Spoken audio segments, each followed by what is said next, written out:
Welcome back, guys. Today's going to be a different type of video. I plan on going over my trade-up journey, where I started and where I'm currently at. So about a year and a half ago, I started with purchasing a two-seater go-kart for $100. The go-kart didn't run, it had a bent wheel, but for the most part it looked like it was brand new. Once I got it home, I started looking through the wiring and I saw there was a wire missing from one of the connectors behind the dash. So I connected that, turned the key, and it started right up. After that, I just took a hammer and I straightened out the dented wheel, put air in the tire, and it held air for the entire time I had it. In total, I had it for probably a month or so, rode it around with the family, but decided that I really wanted to just sell it on and get something different. So the next thing I traded it for was a Benelli TNT, which is basically like a knockoff Honda Grom. If you don't know what a Honda Grom or a Benelli TNT is, it's basically a street legal mini bike. It's only 135cc, and it does maybe 50-55 miles per hour with my weight on it. The bike was in really good condition. It only had a couple hundred miles on it, but the seat was ripped and it did have a broken peg. I paid like $35 to have a new peg ordered from the local shop, and I just threw an old plaid t-shirt on as a seat cover. It looked good, it rode good, and I ended up trading this on for a 1994 Mustang GT convertible. The Mustang did need a lot of work though. There was holes in the top, so the carpets were musty and moldy. The switches, the amplifier, the ignition, the headlight switches, everything on the inside needed to be replaced. Luckily, the gentleman that I traded the bike for had a parts car on his lot, and he let me take any parts that I needed. So I went home, ran through all of the things in the car that I needed to replace, and made a second trip to his house and gathered the parts. The only thing I did end up having to buy was new tires. I did get a convertible top from the junkyard, and I did replace the catback exhaust with one that I purchased. After I was done replacing all those parts, I replaced the automatic transmission fluid and the oil, spark plugs, wires, and just did a tune-up on it. All in all, I had about $1,100 into the car. This is where the trading stopped a bit, as I sold the car for $5,500, and I invested that into a different car. I don't want to get ahead of myself because there was more trade up before I did end up purchasing that car. I also acquired a bunch of Yamaha XS650 parts. I paid in total $500. There was 2 frames, 2 engines, and a boatload of parts. I built one bike and then I sold a bunch of the parts to make up for what I had paid for everything. I sold a frame for $600, I sold a seat for $300, and a bunch of other miscellaneous parts for a few $100s. After selling off all those parts and recouping my money, I basically built this bike here for free. After I was done, it was running, driving, and I sold it for $1,800.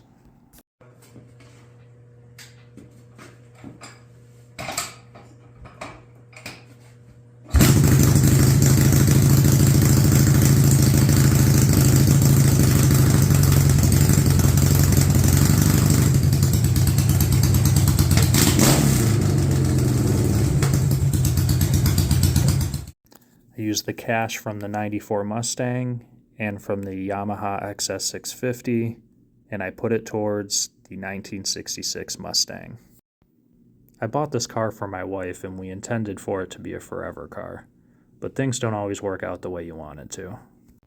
Let's take one last look at this Mustang and see what we traded it up for. Alright, so I think we're going to get rid of this guy. Noticing a lot of paintwork defects starting to pop up. Obviously that was there before, but this is new. Those other two on the side were new.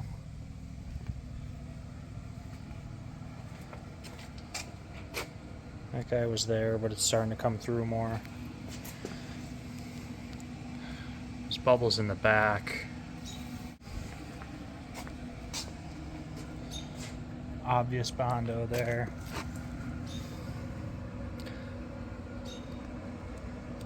There's obvious Bondo here, which is cracking there and there. In the wheel well, and also along the bottom. There's just a lot of stuff that's starting to go wrong with this paint job, and I'm realizing there's a whole lot of Bondo. You can see all of it through there. And I really don't want to get into this body work on top of the engine work, on top of it being drum brakes. I don't know if it picks it up in the camera, but the paint's a little off. It's starting to fade weird in spots. So I'm gonna post this up. I do have somebody who has been interested in it for a while. He wants to trade a C3 Corvette. All right, new day, new car. Traded the 66 Mustang for this 1981 Corvette. The cool thing about this car is I have documentation to prove it has only 21,000 miles on it. The paint job was done by the original owner, and the guy I bought it off of owned it the last 2 years, and I only took it to a few car shows, didn't put many miles on it. Does need a little bit of work. Power steering reservoir was completely empty. I checked it because there was a loud whine. The brake lights don't work. The running lights do though, so I'm thinking it's probably just a brake light switch. I've been plagued with brake issues lately though. This guy, the light started flashing and then all my brakes went out shortly after.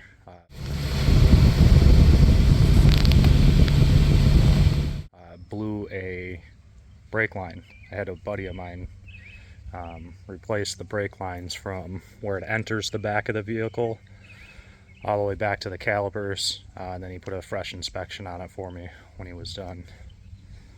But as to be expected with a rusty Subaru. But back to this guy. Does have some paint defects like this all the way through. I think I'm just going to bring this down to Napa and get some paint made in like the 2K spray paint can. And I'm going to paint this whole thing fresh. And then this guy needs a little bit of filler. I have to paint that. I'm thinking I can touch this up decent enough that when I buff it out, it'll look better. It might not be perfect, but it'll look better. And then there's also just a few spots on each of the doors. Nothing crazy. The paint looks so good. I almost didn't even look at the car because I wasn't a fan of an orange C3. In person, this thing is gorgeous. The tops, it's hard to tell because there's rainwater on them. The tops look like new. They have all brand new seals on the tops and on the car.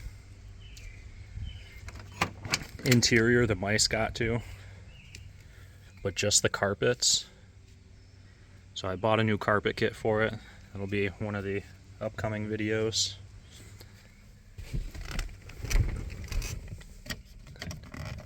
This guy's broke. That guy's broke. This guy has a tough time latching, but it will eventually if you play with it. So I'm gonna buy a new locking mechanism for that. The mirror is real bad. I ordered the mirror and the carpet together. I didn't bother with that because I still have to mess with it and see if I can fix it before I order a new one.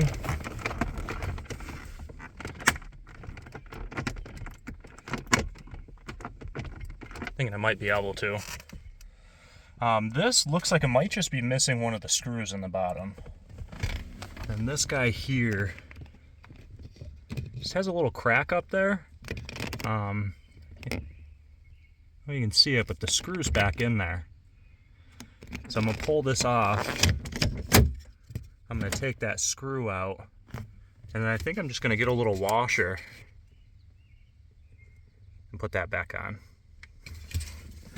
Gotta paint up a few things like this, probably just buy the can of the black trim paint.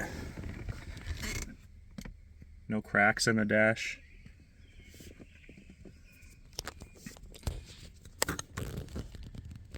Again, I know this could have rolled over and been like 121,000 or 221,000, but I have paperwork showing the life of the car. It's a VIN report, and it shows everything from 9,000 miles, 11,000 miles, 19,000 miles, 20,000 miles, 21,000 miles, all the way through.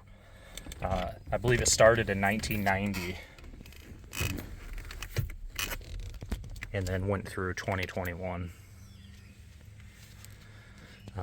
Only other thing that I didn't mention is that guy's broke, but it is back there. I have run that twice now. Guy loaded this thing with mothballs to get rid of the mice that chewed the carpet, and I cannot for the life of me get the smell of mothballs out of there. Oh, makes me sick just thinking about it. I'm gonna go change my clothes after this because I'm gonna smell like it. Master cylinder's a little rusty. As I said, the power steering reservoir is completely empty, and to find that I had to Google it. It's underneath the alternator. Right there.